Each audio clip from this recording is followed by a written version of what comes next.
السلام علیکم۔ رسول پاک صلی اللہ علیہ وآلہ وسلم نے فرمایا کہ دو ایسے شخص ایسے ہیں جن کی کمر میں تم پتھر باندھو اور پانی میں گرا دو۔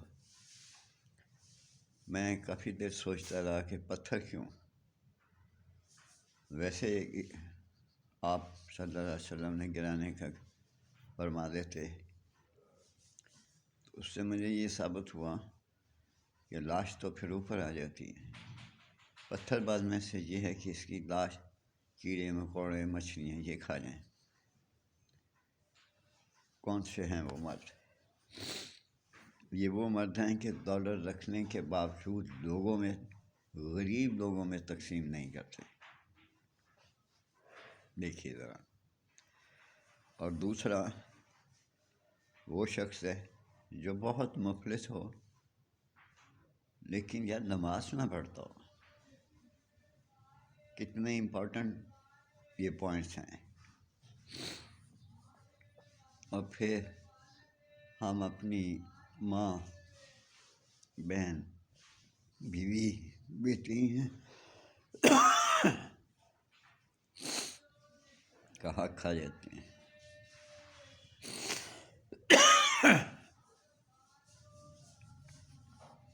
یہ بھی تو ایک خوبصورت تحفہ ہے۔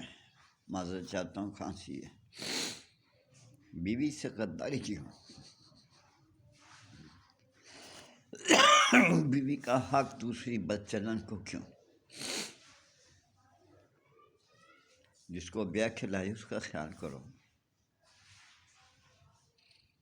کارگر سے شادی کیوں نہیں کر لیتے؟ جس کے پاس جاتے ہو، رات ٹھہرتے ہو یا اپنی حویلی بناتے ہو۔ ثواب کا ثواب اللہ بھی راضی کہ تم نے ایک گناہ کرنے والی عورت کو گناہوں سے بچا کر اپنے گھر میں لے آیا۔ لیکن ایسے کیسے تم کر سکتے ہو جب تم اپنی بیوی کا حق نہیں ادا کر رہے؟ خدا کے لیے ان چیزوں پر غور کریں، بہت غور کریں۔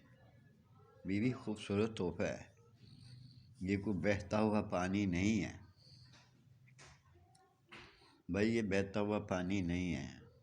میں دیکھتا ہوں، میں بیٹھتا ہوں باہر، ہر گزرنے والی عورت کو مرد اوپر سے پاؤں تک اسے غور سے دیکھتا ہے۔ شرم آنی چاہیے ہمیں۔ ہم نے بھی جوانی گزاری ہے، ہمیں تو شعور ہی نہیں تھا۔ ہمیں تو شعور ہی نہیں تھا کہ عورت کو کیسے دیکھتے ہیں، کیوں دیکھتے ہیں۔ اور شادی کے بعد کیا ہوتا ہے؟ اللہ آپ کی مدد کرے۔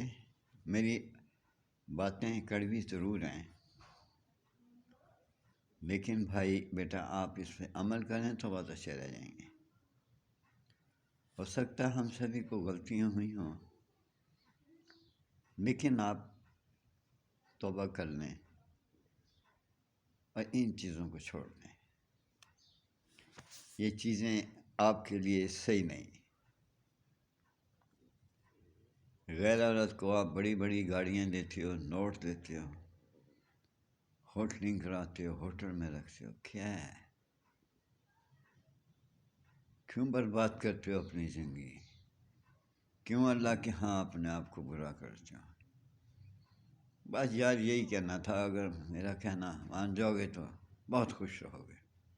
دعا کرتے رہنا میرے لیے، اللہ مجھے صحت دے۔ اس عمر میں اچانک کچھ ہو جاتا ہے، کچھ کا ٹائم ٹیبل نہیں ہوتا طبیعت خراب ہونے کا۔ اجازت چاہتا ہوں، اللہ آپ سب کو خوش و خرم رکھے۔ اللہ حافظ۔